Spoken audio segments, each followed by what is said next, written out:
Podcast. I am Casey Coggins here with Alvin Hubbard. What's poppin'? And Andrew Lira. Hello. Same old over here. New week. Quite a busy weekend in the sports world. There was the big trade that we are going to discuss. Free agency has kind of officially started. As I read it in the article earlier, the legal tampering period has begun in the NFL. The NBA is heating up with the regular season only having a month left. And we have March Madness that has started and conference tournaments beginning for all the big conferences this week. And then Selection Sunday will be Sunday. And so next week we'll have a discussion and have an early bracket made so we can get that on record. But first, this week, let's start with the news that broke over the weekend. Antonio Brown actually got what he wanted, and he's out of Pittsburgh. That's bullshit. And eventually, he's going to be so stupid. He's going to be in Las Vegas because he got traded to the Raiders for a third and a fifth round draft pick this year. And as I tend to do with y'all, what was the initial bullshit? The initial reaction is bullshit from Andrew. It goes to show what this is giving credit to people for crying. I think if you complain enough, you get what you want. I think it's trash too, because I also agree. Even though you're under contract, if you whine about it, you could hold out. You could do a whole bunch of stuff for them to force their hand. I think it's more than just that. I think it was because we talked about this last week. And I partially defended Antonio Brown because we talked about how he was being a bitch. He was definitely being a bitch, but at a certain point when you're as great of a player as he is, and it feels like your GM, your coach, the owners, everybody is sticking up for Ben Roethlisberger, who I said is past his prime and he's pretty much trash now. He's not going to win another Super Bowl. I don't even know if they're going to see the AFC Championship ever again with Ben Roethlisberger at the quarterback. He's just not good enough anymore. They can have all the talent around them, but he can't get the ball to him as much and as easily as he was. And I know it's coming off of a weird year, but it's one of those years where you look at the statistics and you're like, how the fuck did he lead the league in passing yards? How did he lead the league in completions? Well, he also led the league in attempts. But, you look at their record and I think they just weren't a very good team. And I think part of the reason they weren't a good team and they didn't win some of the games that they should have is because of Ben Roethlisberger's play. So if I'm Antonio Brown, I'm going to get sick of this shit too. He's going out there and producing every game, and he's getting nothing from these guys. So he did the thing where he signs a contract, and then somebody else signs a contract, and so he's like, wait, I could have got that money? And he started trying to renegotiate his deal, a year after he signed it. So he was already unhappy with Pittsburgh. It got to the point where he was just unhappy with the coaching, unhappy with the players, player. And yeah, he acted like a bitch. He did. But I don't think Pittsburgh did anything to try to resolve the issue. I think they just kept putting lighter fluid on the flame. And then there would be, it would get down to a slow burn, an ember, and then they would just dump gasoline on it and just let the fire burn brighter. And the Pittsburgh Steelers handled this situation as badly as you could. Antonio Brown doesn't, like, I'm not absolving him of all of his stuff, but Pittsburgh handled this situation terribly. And that's what I'm getting at is, yeah, you're giving the person who's crying and whining and being a bitch about it, you're giving them their way, but it gets to a certain point where I've talked about team chemistry before, about you're not going to win a championship if there's somebody in your locker room that is just constantly, like, making things tougher. And it seemed like Antonio Brown was getting to that point where he was making things tougher. Pittsburgh wasn't doing anything to rectify the situation, and it got to the point where both sides just needed to part ways. They just needed to let it go and move on and just get rid of the situation. So that's my instant takeaway is Antonio Brown worked the situation, and Pittsburgh handled it as bad as Pittsburgh has ever handled a situation. They did. That's just flat out true, because they could have held out money. They could have kept fining him. He was under contract. They didn't need to trade him. But since they had already kind of came out and said, we can't fix this situation, they pretty much publicly said months ago, we can't deal with Antonio Brown. Shit. Then you see all this and you wonder who can. I don't see it that the Steelers handled it wrong. I felt like behind closed doors they tried to, like, fix the situation, but Antonio Brown was being Antonio Brown, and I felt like they already were dealing shit with Le'Veon Bell. Well, they weren't dealing with that either. If they were dealing with that, they would have just given the guy his money. Well, that was the one thing. He was franchise tag or something like that, and then he didn't want to play. So that's something different. Well, they never signed it. See, they were trying to franchise tag him, which was at like $6 million less a year, $6-7 million less a year than what he wanted to sign. So they were trying to lowball him by franchise tagging him, where he wanted. Well, I felt like he wanted was a contract. I felt like because he was he had certain injuries and stuff, they were hesitant on giving him a long-term contract. So they wanted more time to discuss that. He decided not to sign the franchise tender or whatever. So that's that situation. But then, like, you got Antonio Brown, who is under contract. He signed that contract. So that's on him. That's not saying, like... That's buyer's remorse. Yeah, that's not like saying the Steelers lowballed him. Well, I don't think when he signed it, he was like, you know what? I'm going to end up wanting to get out of Pittsburgh because I'm sick of the shit. He signed it because... No, I'm talking about money-wise, because he signed that deal, then he saw who was the next one that got signed. I think Julio Jones. Yeah, it was Julio Jones, and then he sees OBJ. Yeah. And so then now that's when he's like, oh, fuck that, I'm better than them. Like, I deserve more money. And I was like, you signed that. Yeah. You agreed to this. You signed that. That's between you and your agent. Yeah, like... Who's Drew Rosenhaus, so he's going to go out so there of course and, they're going to want more money. Save more money. And so again, I feel like it's not like something, because when he signed his deal, he was signing, up here, like top level, top money deal, and it's something that I think players and executives don't handle. You don't understand well enough right now, is that they're only looking at the paper in front of them of that year, and then they're only looking at their team situation.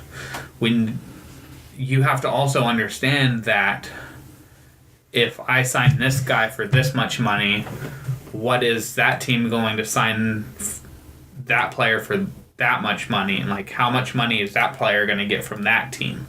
Because we have to at least come to an agreement that there is going to be a player who ends up getting signed for more money because of the year, the cap, all of the extenuating circumstances where it's like, look, we're going to sign you for this much money, but that's going to end up setting the bar, so the next player is going to get more money. And then from there, the next player is going to get more money. And so again, I think Antonio Brown handled that contract situation poorly, where he signed the deal and then he's pretty much doing what Anthony Davis is in the NBA, where he has money left, years left, time left on the contract, and he's just saying, well, I want something different. Like, I know I signed this, but now I don't want it. And I think that Antonio Brown doesn't understand how life works. And I don't think Pittsburgh handled the situation with him, because if they wanted to keep him, and you have your best player saying, hey, can we rework my deal to where I get, market value for myself? You go to that player and you try to negotiate something, because that contract just because you signed the contract doesn't mean that you can't work around to sign a new one or change some things. Like, you can amend the contract to fit the player's needs if you actually want to help that player out, keep that player, make that player happy. But this isn't the organization to do that. And I think Antonio Brown didn't quite get that was the case. Pittsburgh Steelers, just like the Patriots, they're not going to, if you come up with that shit, they're going to be like, no, we signed you to that deal, you're going to play it out. And then he started bitching, and then they handled it bad from there.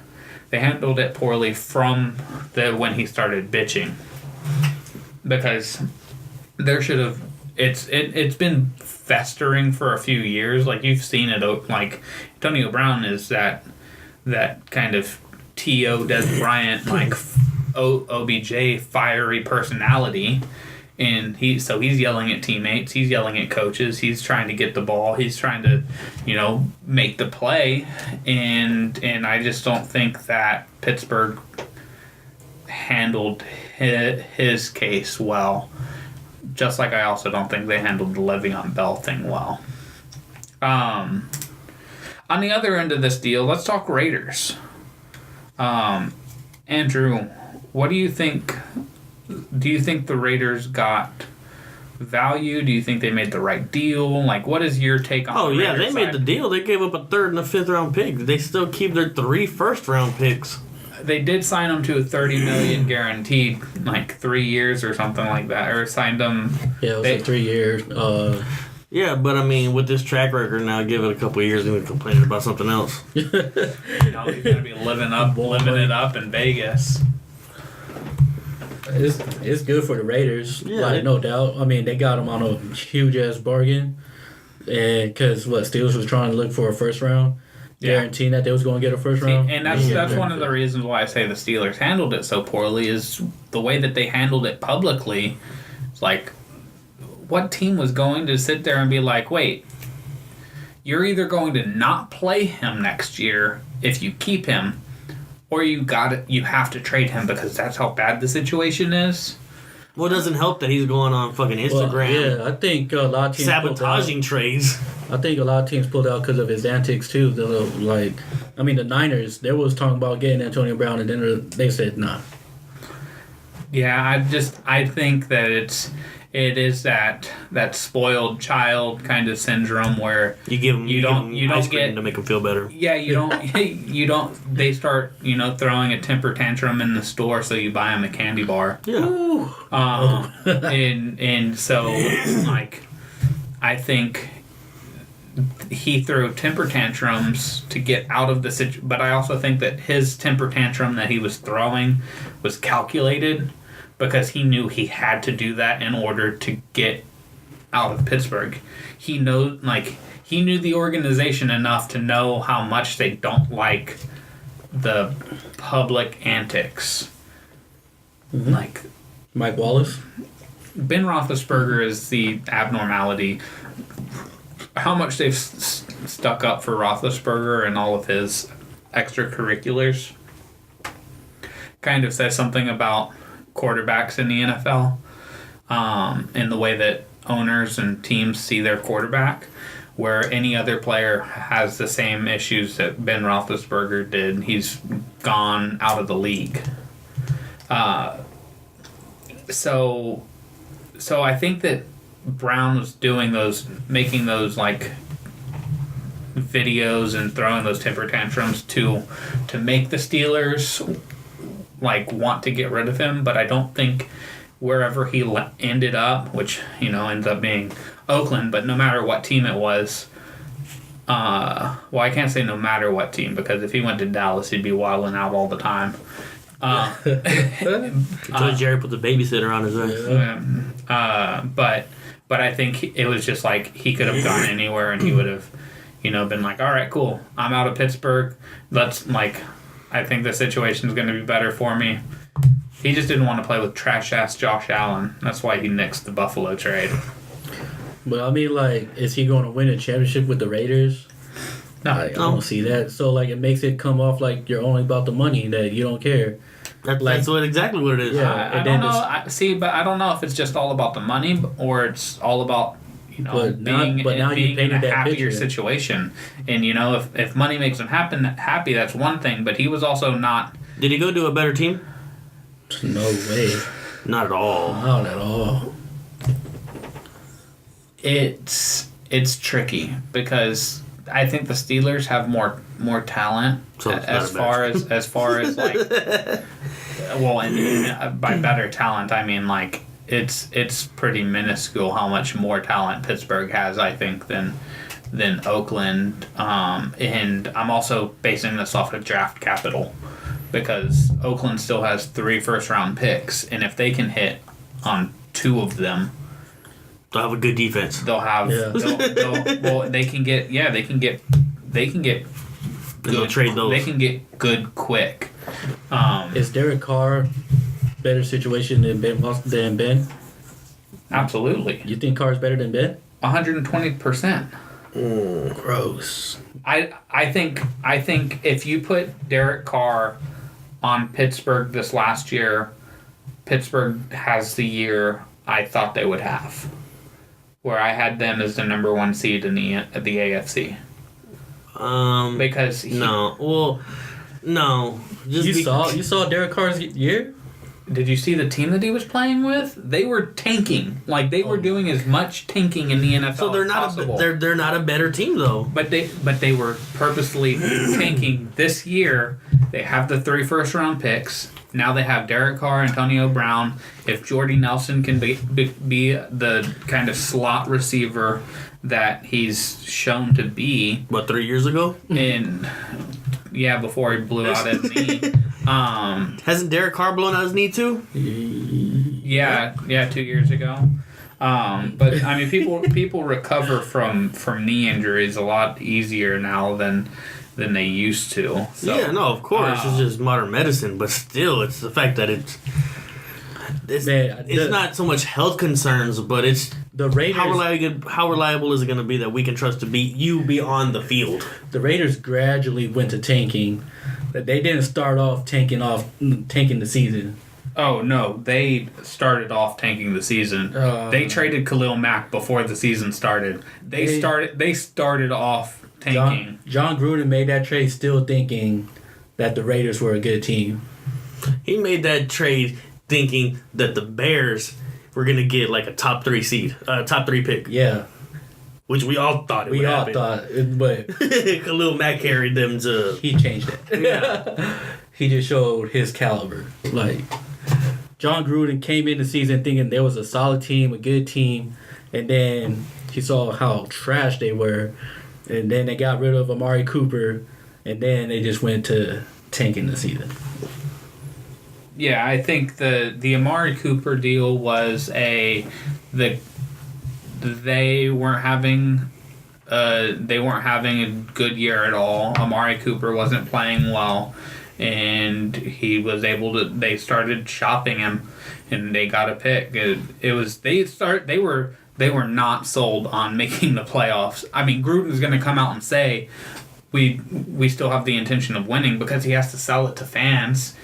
Like even the 76ers, when they were tanking during the process, they weren't coming out and saying, yes, we're trying to lose as many games as possible. No, yeah, they were. Yeah, they basically they said, trust us. We know what we're doing. Trust the process. Yeah, they were phrasing it differently to at least. But you're not fooling nobody. We know what that really means. Right, but that's the thing with Oakland is like, you should have seen if you're trading Khalil Mack instead of trying to sign him and work a deal out and getting something and keeping a player of that caliber, like you're just telling your team like, look, we're going to, this is the first year of Gruden, we're going to build something. Nah. Y'all can think that. You don't give Khalil Mack that money, but instead you just give it to crying ass AB. Yeah. Yeah, I don't know. I don't know why. I don't know. I'm not saying that the trading of Khalil Mack and then trading for Antonio Brown. I'm saying that they started the last season tanking. That's all I'm saying, and y'all are saying they didn't tank. I say they gradually. They didn't go into the season saying, you know what, we're gonna fucking lose. Yeah. That's not what they said. I think they were saying, we're going to try to be competitive, but we have to we have to make moves in order to get the roster that we want, that Gruden wants. The first 3 games into the season, he was all like, yeah, only if we had a good pass rusher. Like, come on. He's all like, it's hard to find a good pass rusher. Right. Nice catch. Ooh, Bruce Lee. It wasn't a fly. Big ass mosquito. I mean, the people didn't know that. Well, now they do.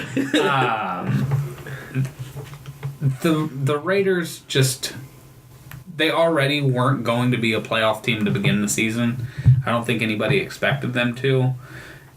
And again, it goes to, as I compared them to the 76ers, is they came in, they hired Gruden, and they pretty much said, look, we're going to have to do a process to get to where Gruden wants this team.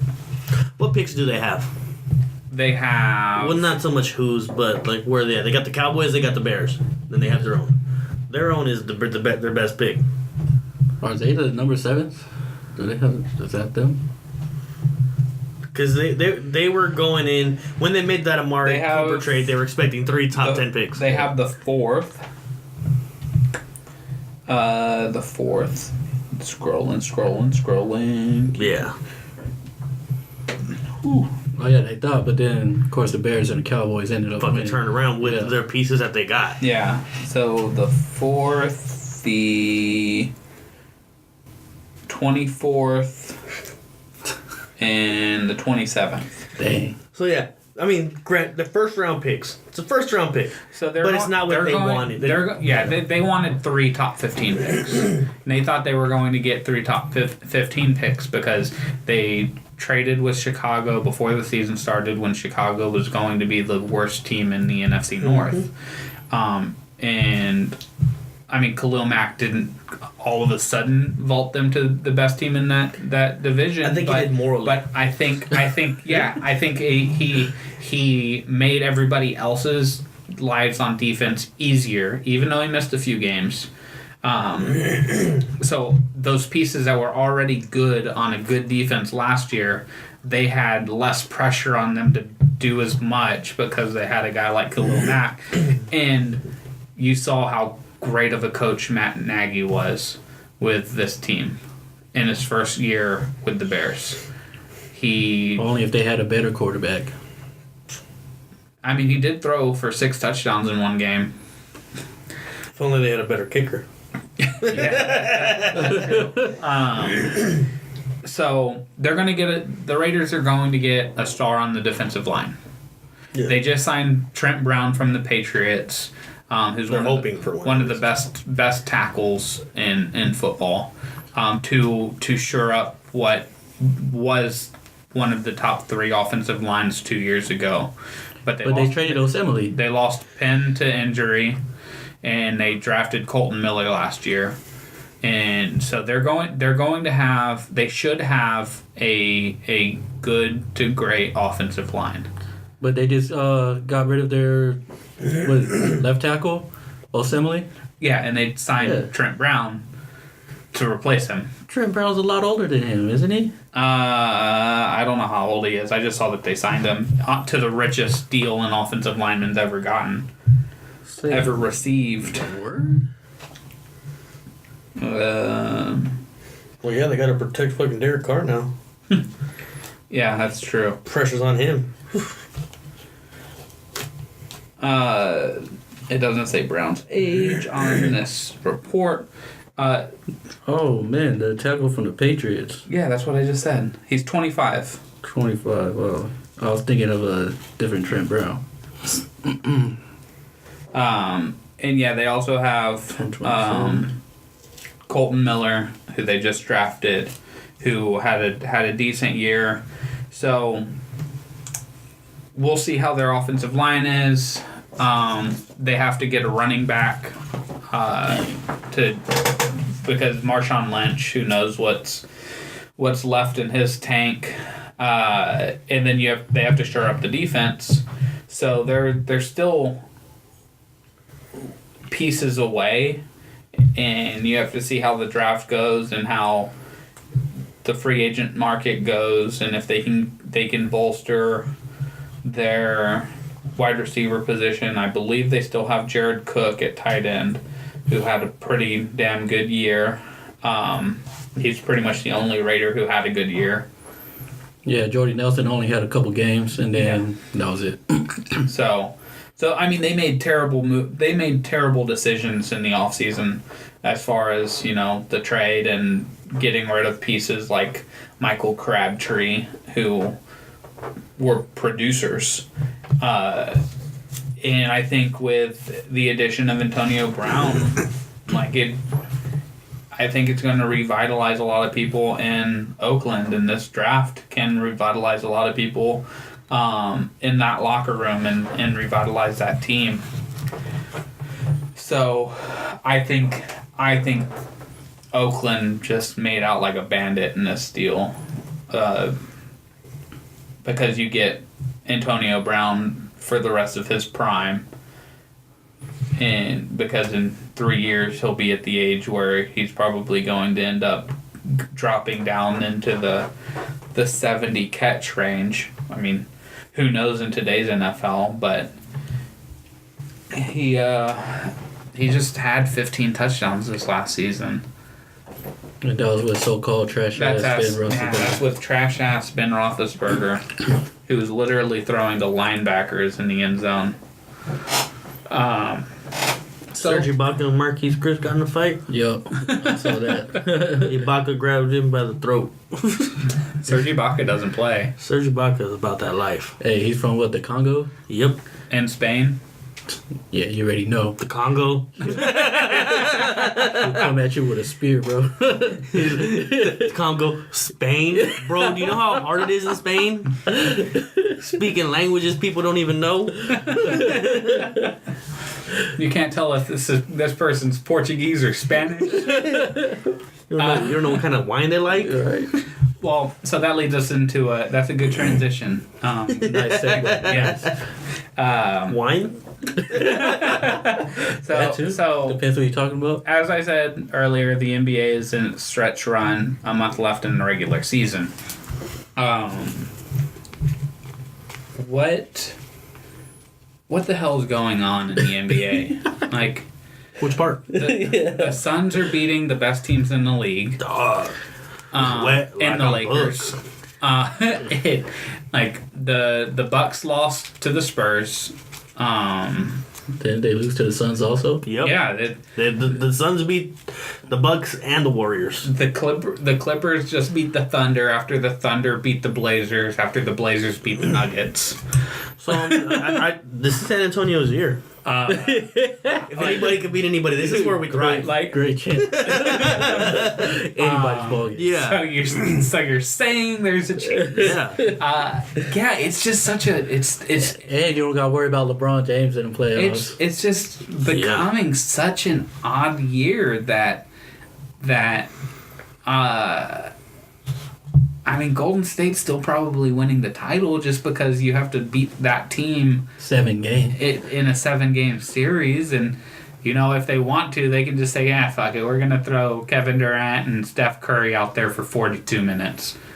And then they get a day off and get to rest up for the next game. So, but I think in the East, any of those top 5 seeds could win. Well, 4 of the top 5 seeds could win the East, and Everybody but Indy. I would say yeah, the top 5, but Indy doesn't have Oladipo. but they still balling without Oladipo. But this difference. It's in the playoffs. Yeah. You can beat a lot of teams in the NBA just by having like Miles Turner Just by and being Darren Phoenix. Collinson and like they're in Sabonis, like, and they have a system. Like, I think that's the reason why the Spurs have McMillan been is able- a good. I mean, McMillan is a good ass coach. Yeah, he's definitely. I mean, you look at his track record, and he was winning games in Toronto and Portland. yeah. That's what I meant, not Toronto, Portland. I was gonna say the Trailblazers, and I don't know where I went. The Toronto Trailblazers. And so they have an identity. They have a scheme of, you know, and they have talent still. It wasn't just Oladipo, but in a playoff series when it's 95-95 with a minute left, and one team is going to be giving the ball to Giannis or Kyrie or Ben Simmons Hey, or Kawhi. You just named 2 players that I would not mind them shooting a jump shot. Well, I'm not saying they need to shoot a jump shot. Well, I'm just saying they have. Yeah, I'm going to let Ben Simmons shoot as much as he wants, which is not at all. But he's still going to make the right basketball play, and he's going to make something happen. I'm going to trust that Ben Simmons and Giannis are going to make something happen, where then, in Indiana's case, without Oladipo, who are you relying on? Are you relying on Collison, or are you relying on Sabonis? Did you see Boston last year without Kyrie and Gordon Hayward? Did you see them now? Did you with them? Exactly. So that values my point. So more what they did last year. But Boston's depth was always talked about, like the assets that they had built up. I mean, you wasn't expecting Jason Tatum to do what he did. Before the draft, I thought he was the best player in last year's draft. Well, I thought he was good, but to do what he did in the playoffs as a rookie, I don't think people expected that. It didn't surprise me one bit of what he was doing. And then the whole team too, like Rozier and Brown. I mean, so I think they had good matchups because against Philly was their first year of winning, and Embiid didn't know what to do with a veteran in Horford. Horford is a 2-time national champion, and he's been on playoff teams, and he's had a lot of success, and he has this kind of herky-jerky old man YMCA game that you know, it's one of those like the Uncle Drew type shit. It's like take care of the young bucks. Where the Embiid thinks he's just going to completely overpower, like out athleticize Horford, and Horford's like, okay, cool. I'm just gonna slide my feet and I'm gonna put my hands up. I'm not gonna foul you, and you're gonna struggle. And then on the other end, I'm going to just play fundamental basketball. The greatest power forward of all time played fundamental basketball. It wasn't that he was a better athlete than Kevin Garnett, a better shooter than Dirk Nowitzki, a bigger physical freak than Karl Malone. He just played better basketball. He was just a better basketball player. He was just a nice guy. He had a great personality. He Andrew. really did. So he was that fat girl. So I think Boston, had good matchups for them, and that's what it comes down to in the playoffs a lot is who are you matching up with? We just before we started, I was talking about how I think Toronto matches up with Milwaukee really damn well, and is going to, if they end up playing each other, Toronto's winning that series. But I don't know if Toronto beats Boston. And I think Milwaukee beats Boston because Milwaukee doesn't have the same, or Boston doesn't have the same size that Toronto does. So who's going to play who first? Like, who's going to have to go through what team in order to make it to the finals is the big thing. In the West, as Andrew said, it's the Spurs' year. Anybody could beat anybody right now. They don't lose at home. I think last year, having a team that was built around Kawhi without having Kawhi really hurt them, and then losing Tony to injury. I think he got hurt in the Warriors series again too, right? Like rolled his ankle or something. But they weren't the same team as they are this year. And this year, they have more defined roles. Derek White has been playing tremendous basketball.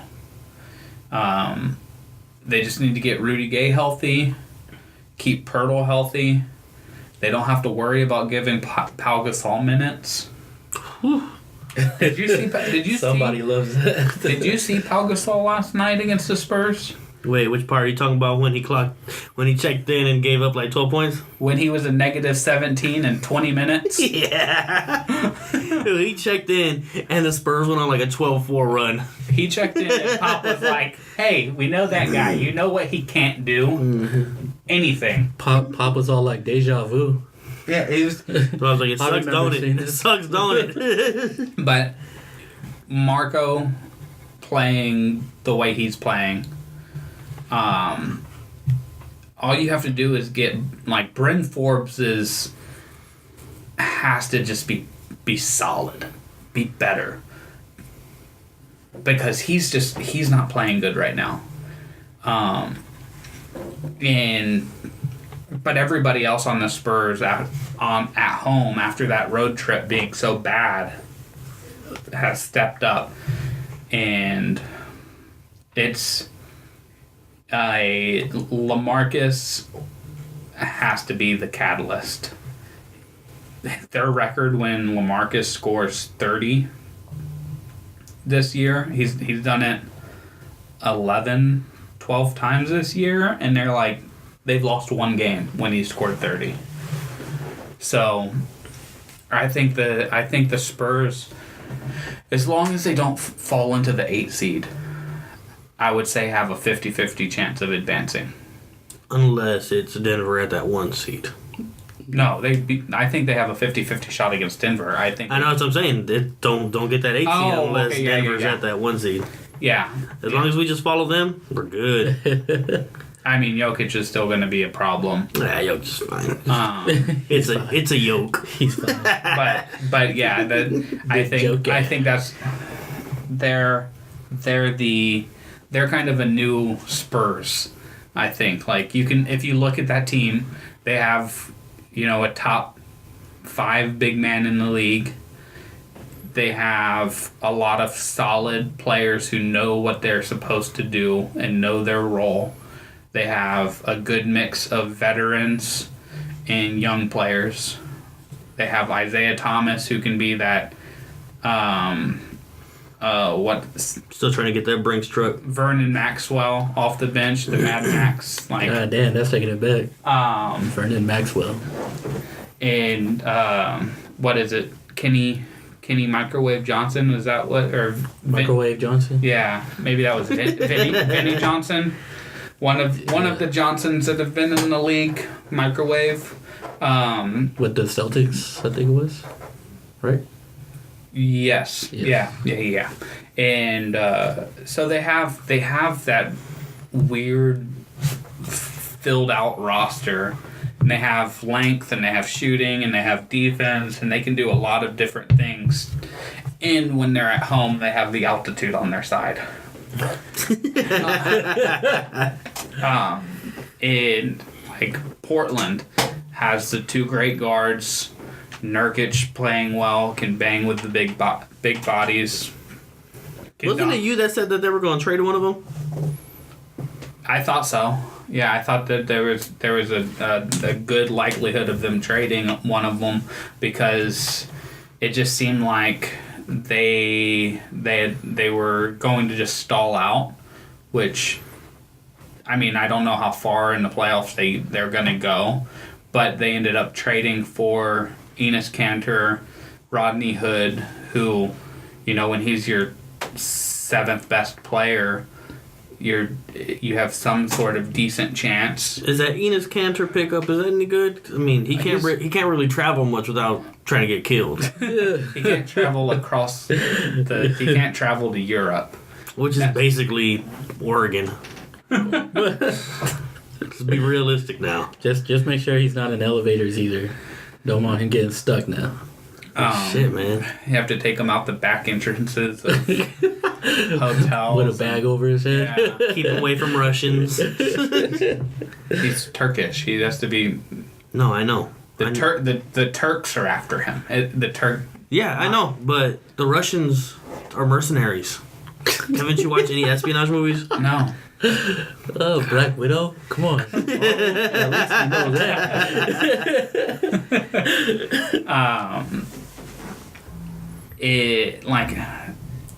I feel like it's getting to the point in the NBA season where it's just so wide open. More so in the West, because other than maybe the Clippers, I don't think that the Clippers are going to, they're going to end up making the playoffs, which they shouldn't. They have no right being, Can we all agree? I think that's what Ballmer's saying too. Like, man, what the fuck are we doing right now? Can we all agree that it would be better to see Sacramento in the playoffs than the Clippers? I think Sacramento will be that year where Golden State beat Dallas at number 1.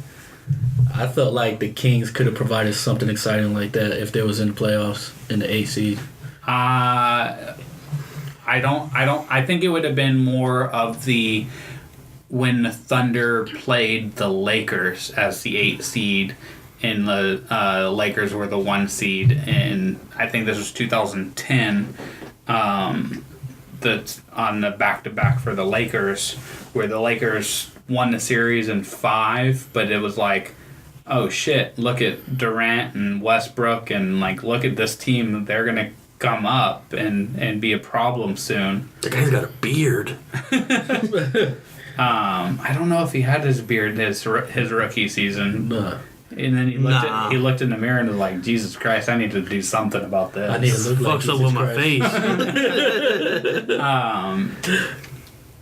face. So, Sacramento would be such a fun team to watch in the playoffs that, I wish my dream, playoff matchups in the West would be Golden State, Sacramento, round 1. Denver, San Antonio. I think it would be fun to watch Houston play Portland and get a rematch of OKC Utah in the first round. Yeah. That's kind of my dream situation. And the only thing that would need to change in that is Utah needs to jump up into the 5 seed, because right now they're 2.5 games behind Portland, which is also the same distance that San Antonio is behind the 5 seed. And we're at 66 games. Spurs are at 67. So 16 games left for all of these teams, and the Spurs are 3.5 games out of the 3rd seed, and they have one of the easiest schedules in the West. They have, pulling up the schedule, coming up, they're at home against Portland, at home against Golden State, and then they're going to be on the road against Houston and Boston. So they need to beat Houston. That's a key game to win for them. And then they'll have a game in Denver, and other than that, it's scrub teams pretty much. So unless you're talking about the Suns. which apparently they're the best team in the league right now. Let's wrap up this NBA segment with one question, and it's kind of like, I guess, a cliche kind of question, a radio question, but I just kind of want to. I think it'd be an interesting game to play with the records that teams have right now. What team lands Zion? Andrew, what team lands Zion? Cleveland. Cleveland has a history of getting that pick. From Braun to Kyrie to Zion. They also got it for Andrew Wiggins, who they traded.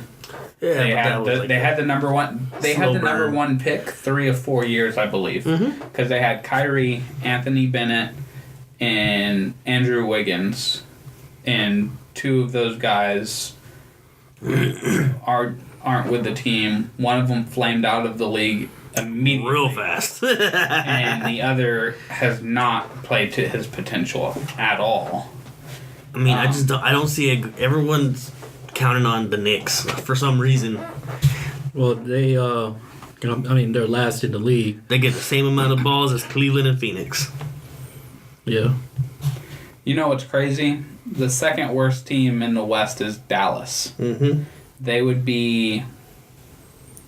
they're the 5th best. They would be 4 games out of the playoffs in the East. Yeah. They're 11.5 out of... or 10.5 out of the playoffs in the West. So you're saying Cleveland, Alvin? Who are you saying? It's gonna be a bias in my heart. Chicago, but they do got the 4th best odds though. Yeah. At 19-49, and it looks like Zach LaVine's gonna be out for the rest of the season, maybe. So I feel like they're gonna push that to try to greater the odds, lose more games, tank more games. Even though they're not far behind from Cleveland, or they're not that much ahead from Cleveland. Yeah. So, I looking at where they're at and the rest of their schedule. I'm saying Atlanta.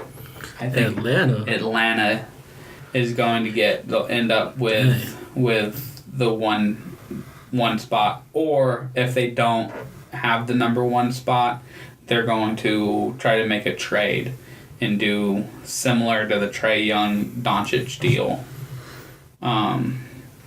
Wait, doesn't Atlanta still have Dallas's pick too? Yes, I believe so. I think it conveys if it's... I think that's a protected pick, though. Yeah, it's protected. I think it's a protected top 20. Oh shit! So they're gonna lose that. So it'll convey into 2 second-round picks. So, but I think don't you think that pairing up John Collins and Trae Young with Zion Williamson, wouldn't that just be an exciting team? Why did the Cavaliers just beat the Raptors by 25? Because it's the NBA, bro. Thank you, Cleveland. Keep winning. 126 to 101. Cleveland rocks. Cleveland rocks. It was in Cleveland too. Hey, the fight hyped up everybody. Yo, Kawhi was playing. Yeah, Colin Sexton had 28 points. Chetty Osman had 19. Zizic had 17. Yeah, they just... Man, listen to the names that you're listing for the Cavaliers. They also hit it sounds like Ibaka's still in the Congo. They also hit 18 threes to Toronto's 11. So that's 21 points. So they're still, and that doesn't show the free throw stats. Let's look at free throws. 20 out of 21 for Cleveland, 10 out of 17 for Toronto. So they got outscored by 31 points from the free throw line and 3-point. So I mean, like when you're choking somebody out, that's like what two free throws right there. Toronto had 20 turnovers and an ejection, so that's a lack of defense too. Oh, there you go. See, look, there you go, the turnovers. And yeah, I mean they just got thoroughly outplayed by Cleveland. That's why they had to fight. That's that like, how the fuck are we losing to you? Frustrated. Where is my family? Chill, Dijon. So I want to make sure I don't forget this. I have Atlanta. Andrew said Cleveland. Yes. And Alvin went homerism. I did. What else is new? So hey, my Bulls are actually, they suck right now, so I need them to be good. they're on their way. We'll get there. It might just be a while. They just might need to land somebody like Michael Jordan. The actor? I didn't say B. Michael B. Jordan? The B is for basketball?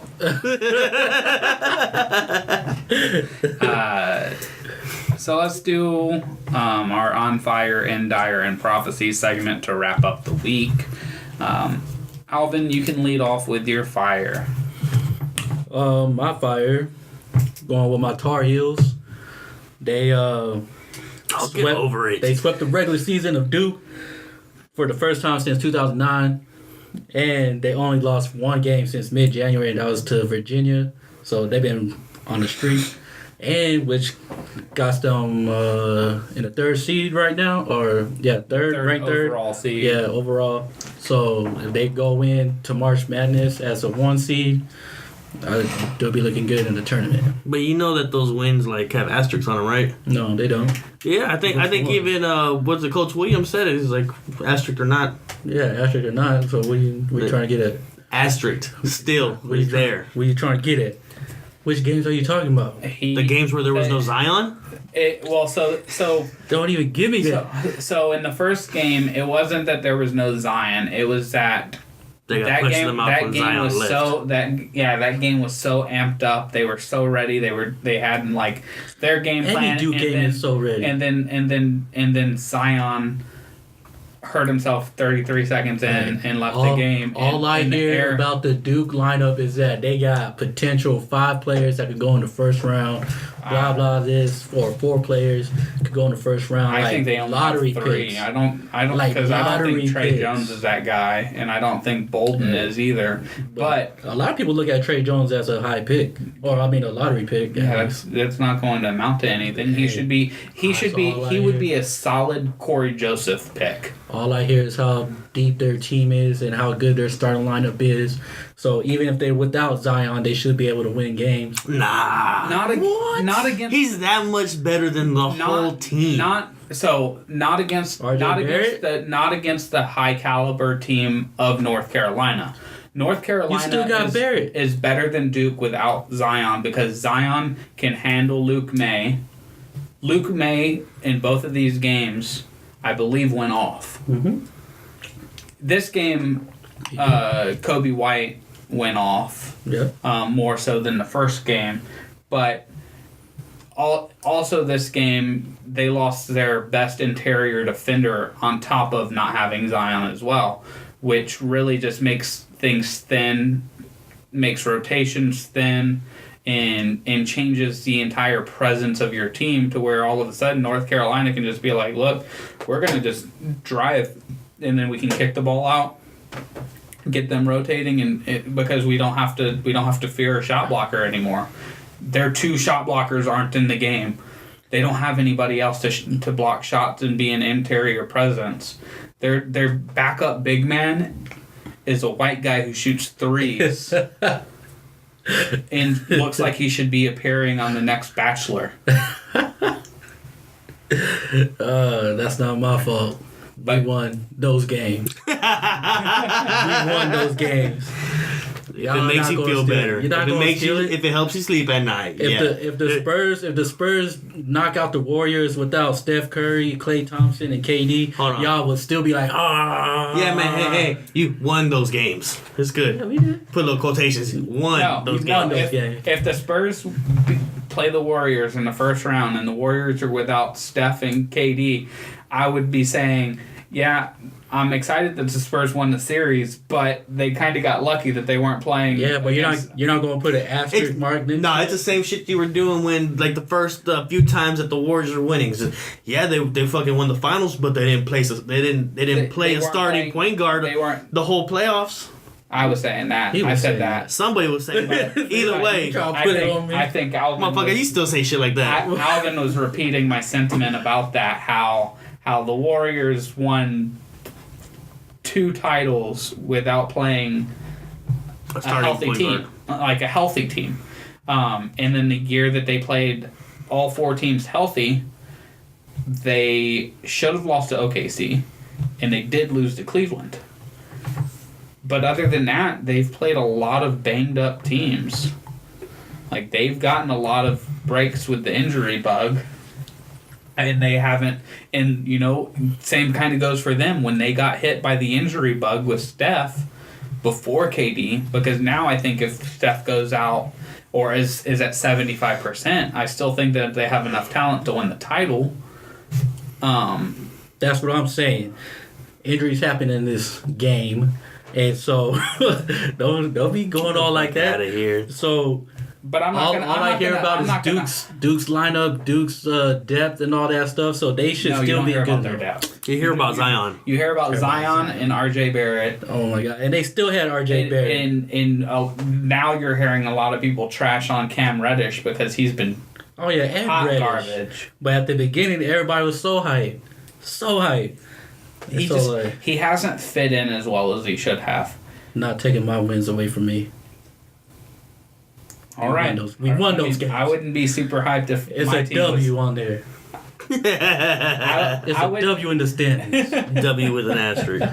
I would not be hyped about a regular season game if Baylor beat Kansas when they didn't have their best player. Well, I guess I would be because Baylor isn't North Carolina. I was about to say. Yeah, it's even if that, I'd be like, yeah, they still shouldn't have won. I believe North Carolina was favored in this game too. Mm. So it's not like they were an underdog expected to lose and then they came out and won. They were at home and playing a team that didn't have their best player. It's all right. So you take those moral victories. It's not a moral victory because it's an actual dub. No, it's more of a moral victory than a victory. It's all good. Andrew, who's on fire for you? My fire, I got the Sixers, man. It was a good game. I don't know if y'all watched it on Sunday. But Joel Embiid coming back. Mm. Yeah, I was looking at their week and they lost to the Thunder. And then they beat the Pacers. He came back, gave you that moral support, that little hoorah. Yeah. I mean, that's what you need. You need more. You need that more than anything. Sometimes. It's ask Manu. It's very similar to those types of players like if pre Kevin Durant when Draymond Green got hurt, like he was the moral support. Like he was the guy getting everybody fired up, and he made sure everybody was playing with energy and doing what they needed to do. Now I think that the actual moral compass of the Warriors is Klay Thompson. Klay? I think Klay is the guy who really because he comes in and he's so even keel, and everybody's so. You see all the emotion on Durant and Draymond and Cousins and Iggy and, their team is so emotional. Even Steph is an emotional guy. Where Klay because he likes skinned. So is Klay. Klay is their best wing defender. He is such a vital part of their offense. People talk about gravity with Steph Curry, where when he shoots it, there's no gravity. So he would be the Earth, and the players on the court are the moon. Everything kind of revolves around what he's doing. So if he moves over here, all these players burning bright. Hey, look at me! I'm here! Kicking people in the dick. Oh shit! But yeah, like Klay Thompson being able to just stand there on the weak side, run off screens, and catch and shoot the way he can, it just puts another, like, you can't really put as much focus on Steph or Durant that you would want to, because if you do, all they're going to do is be like, all right, Klay, go for 40. And he'll go for 40 without dribbling the ball once. But he's also the guy that... Well, that first game back, he's the blunt in that locker room. the blunt. He's the guy who just calms everybody the fuck down. Like, they can look at Klay and they can be having their argument, and Klay's just gonna be on the bench, just like, come on, guys, Light me up, like spark me. like what? Can we just win so I can go back to Vegas and fuck Like- porn stars? I mean, the like first game he came back, he dropped threes on him. When he makes a three or he makes a few in a row, you know what his celebration is? Acting like he's taking a hit of a joint. with the three. Yeah, with the three. Maybe he smokes cigarettes. American spirit. But that's Joel Embiid to that Sixers team is he's the catalyst. I mean, it helps that he's the best player as well, but That's his team. but that's his city. Yeah, that's his whole fucking... Well, I mean, him and Bryce can have a talk, but... Bryce has to do something. And then Allen Iverson just shows up and is like, bow down, bitches. That's true. But Joel Embiid, well, he's also like their only big man too. They have Boban, but Boban can only play for like stretches against certain teams. You got that giant gene. So it's like if they don't have Joel Embiid, they're severely mismatched with every team in the league. They can be taken advantage of quickly because of the lack. They have size on the wings, but no interior.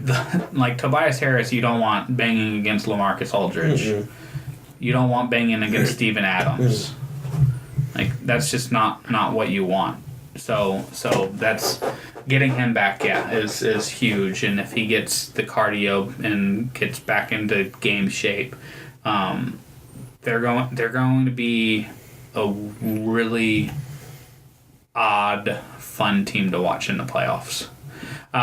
So my fire is a little homerism. Is the Detroit Lions, for the moves that they've made in the offseason so far. Take rid of Stafford or what? They fired Jim Bob. They He decided to quit on fired Jim Bob Cooter weeks ago, which was a good idea. But this week they signed. I'm spacing on his first name. Jesse James, the tight end from Pittsburgh, because they really had no tight end this year. They signed Trey Flowers, for the defensive end from New England, who had a very solid year and has been a very solid defensive end his entire career in New England. They signed new slot receiver Danny Amendola. To pair him up in the middle with Marvin Jones and Kenny Galladay, and then they signed nickel corner Justin Coleman from Seattle. So they've made quite some strides filling out the roster. Plus they have, I believe it's the 7th pick in the first round. To shore up the defensive linebacker position. Mock drafts have them taking Devin White from LSU. That would be great. Pairing him up with Jared Davis and just having a super fast linebacker core. So I'm liking what I'm seeing from the Lions this offseason. You get a second year of Kerryon Johnson.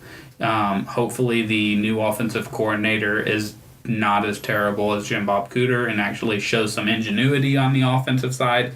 And the veteran signings that they've made just shores up their team. I'll follow it up because my dire is something we've discussed a little bit. The Eastern Conference is my dire because I think 2 weeks ago you could have talked me into the team. Well, I guess you could. It would be this week. You could have talked me into one of these top teams beating whoever comes out of the West in the finals. And then I watch basketball and I watch, the Bucks lose to the Spurs and the Suns, and the Celtics lose, and the Sixers lose, and the Raptors lose. But the Celtics did smash on the Warriors. Yes, that is true. The Celtics have always played, or have played this edition of Golden State really well. The Splash Brothers era of Golden State, Boston has played really well. But the bottom, it's just as a conference as a whole, it's just bad. It's just that conference been bad for so long. These teams are just not good. And so it's just another year where it's kind of like you wish they would go into the top 16 teams instead of the Eastern and Western conferences so that you would get to see Sacramento in the playoffs. You would get to see LeBron in the playoffs. Instead of... Well, Brooklyn's going to be fun to watch. I like Brooklyn's team, but I think Charlotte is right there in the playoff mix. Orlando's in the playoff mix. Detroit. Yeah, Detroit and Miami, they're in the playoff mix. Like, those teams aren't better than, well, maybe this version of the Lakers with all the injuries, but they're not better than Sacramento. Like, so that's why the Eastern Conference is dire for me. But I think Brooklyn has the same amount of hype as Sacramento does, but not as much talent. Well, yeah, not enough, but yeah, I think they're hype though. I think if they're another one of those teams where it's like depending on the matchup. I think if Brooklyn was to be able to get into the 6th seed, I think they could at least take the first round to 7 games. But if I think if they played Toronto or Milwaukee, they're going to be in deep trouble. Andrew, who's in dire for you? My dire comes from Saturday night UFC on ESPN Plus, not Fox Sports 2. Derek Lewis losing to JDS, Junior Dos Santos, second round. Not only is it just a loss to him, it's also back-to-back losses. So, get in a little panic mode. He did say he wasn't thinking about winning any titles or championships. Yeah, so. He was like, when he got asked after he beat that tall, bald dude who looks like he should be a bad guy in Die Hard. He was like, I need to work on my cardio. I'm not thinking about a title fight. Yeah, but and then they were like, and then they dropped it on. Hey, yeah. Here's how much money you'll get paid if you fight him. Exactly. And he was like, fuck my cardio. Exactly. So I mean, you can't be saying fuck my cardio for this paycheck and then lose to JDS. 10 million blunts. How old is Junior Dos Santos now? 73 years old. I think he is like 37. He's a relic.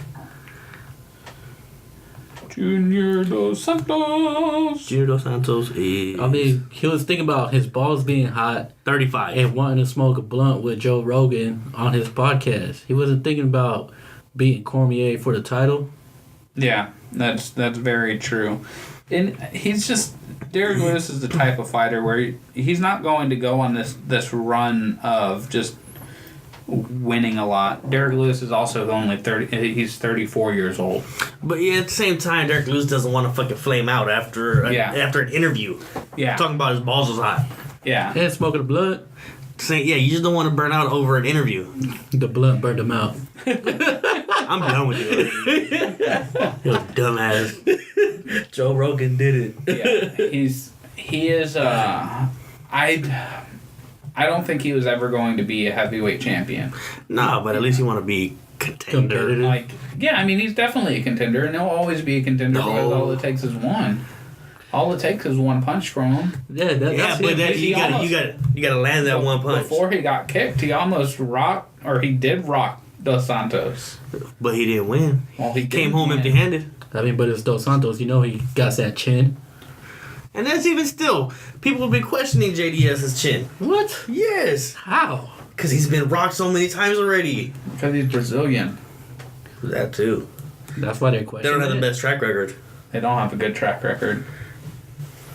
I don't know, man. When I see Look Dos at the Santos, one. Look at the one time Anderson Silva got hit on the chin. He went down like a sack of rocks. Look at the body types you're talking about. Dos Santos naturally has a fat ass fucking chin. Yeah, but I mean, Yeah. glass gets thick too. You ever been in a submarine? Have you been in the submarine, Andrew? Yeah, it was yellow. It was with scuba Were you Steve. on a magical mystery tour? Alvin, you're in Dyer. Duke basketball. I was We going. beat them, even though they had no Zions. Actually, was going to talk about the Lakers, but enough beating a dead horse. Landon Collins deal. Like, I know he's a good safety, but he's a box-to-box safety. He has no coverage skills whatsoever, and you pay him 6 years, $84 million. You give him Eric Berry, Tyrann Mathieu type money. Like, how? Why? Like, that is so ridiculous. You to do me. know that their owner is the worst in football, right? I mean, Like literally, like I'm trying to push out the stupidity person, but that just changes it's going to change the market value, and now like Earl Thomas. no. See, I think that's one of those where it's like He's getting paid what It's- corners get paid. it's a deal where teams are going to be like, hey, we know that guy got that much money, but that team is ran by an idiot. There's no way that You better- you're getting this much money from any other team. You better tell Jalen Ramsey something, because he saw that and like, Jalen Ramsey's a corner. He's going to get corner money. yeah, and Landon Collins is in that territory. Yeah, I mean, what did Darrell Rivas sign for? He signed for like $100 million with the Jets, like a 5-year, $100 million contract. That's when he had his own private island and all that shit. Like, Yeah, nobody and couldn't reach him, you know? And he was 27 years old, 28 years old. Yeah. Jalen Well, Ramsey's 25 right now. Yeah, that's what I'm saying. And Landon Collins is getting paid what a top corner would be getting paid. Yeah, Landon Collins doesn't deserve this contract. That's what I'm saying. That doesn't mean, but I'm saying like You can't hate the guy for getting the contract. I'm not hating the guy for getting the contract. I'm just saying hating it's the Redskins. You can't put him in Dyer though. You can put the Redskins in Dyer for it. They gave He's they saying they that- put I'm putting the deal in Dyer. Yeah, they put the deal line is- right there is and in said Dyer. sign. He's like, all right, cool. Yeah, The deals is what's in Dyer. yeah. Not The Landon Collins. deal. Landon Collins signed. He is on fire. Yeah. You get your money, Playboy, but He stopped, you definitely dropping, not rolling worth that money. Yeah. But you definitely not worth that money. I'll let you know that right now. You're not worth that money. And he also plays a different position than Jalen Ramsey. So if he says, I want the Landon Collins money, they can say, well, That's not what your jersey says.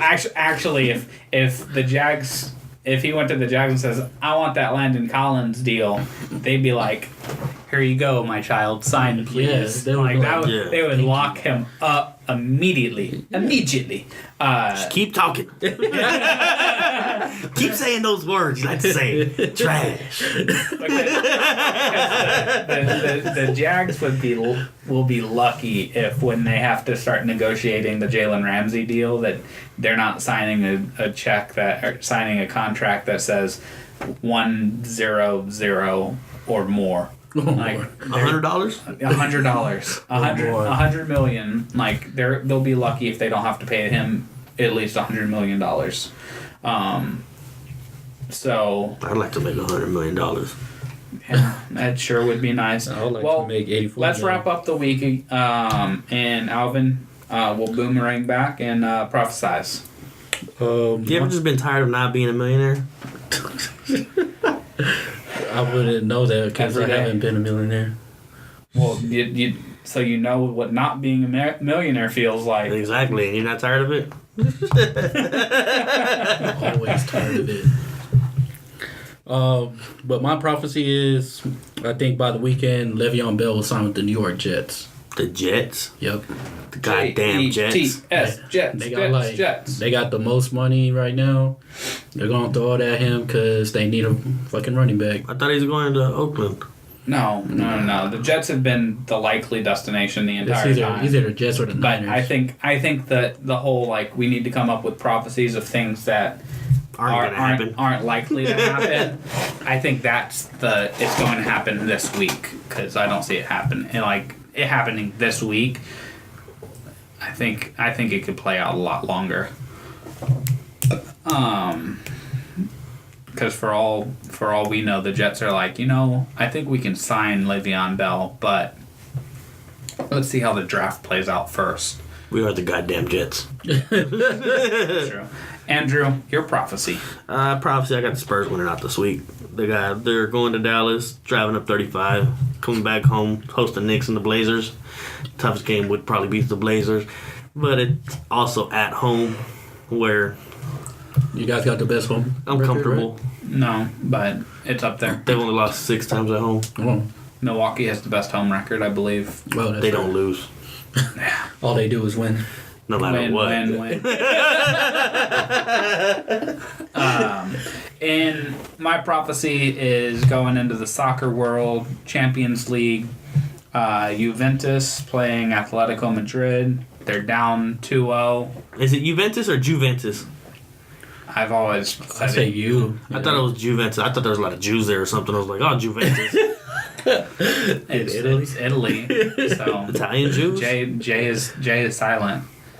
Juventus? Juve. Are they calling us? So they need to win out on aggregate. What's So that? I have them coming back, winning the series and making it to the quarterfinals. What's that word mean? Aggregate. Yeah. That means they take the scores, they add them up, and whoever has the most score, the highest score, Like accumulated? wins. Because Oh, they, okay, cool. they already lost to Atletico, right? Yes. Yeah, Yeah, so they're that's down. right. They're down by 2, but Atletico is at home, so they have to score 2 at home. They have to win 2-0, and then it'll go into overtime. Are and they from Oakland penalty too? kicks. Atletico? No, Oh. no. I was like, damn, man, they got a fucking soccer team too? The Oakland A's. Oakland O's. They're the Madrid Athletics. Oh, okay. That's what they are. So that's my prophecy. That wraps up this week. I will come up with a catchy little episode name to post, since I have to do that now because Apple changed their naming tool. And It's going to be Juventus. Jew hyphen Ventus. It's Django. The J is silent. It's going to be winning asterisk. all right. I'm Casey Coggins, Not taking the win from joined by Alvin Hebert Tar Heels. and Andrew Lira. See ya. See ya.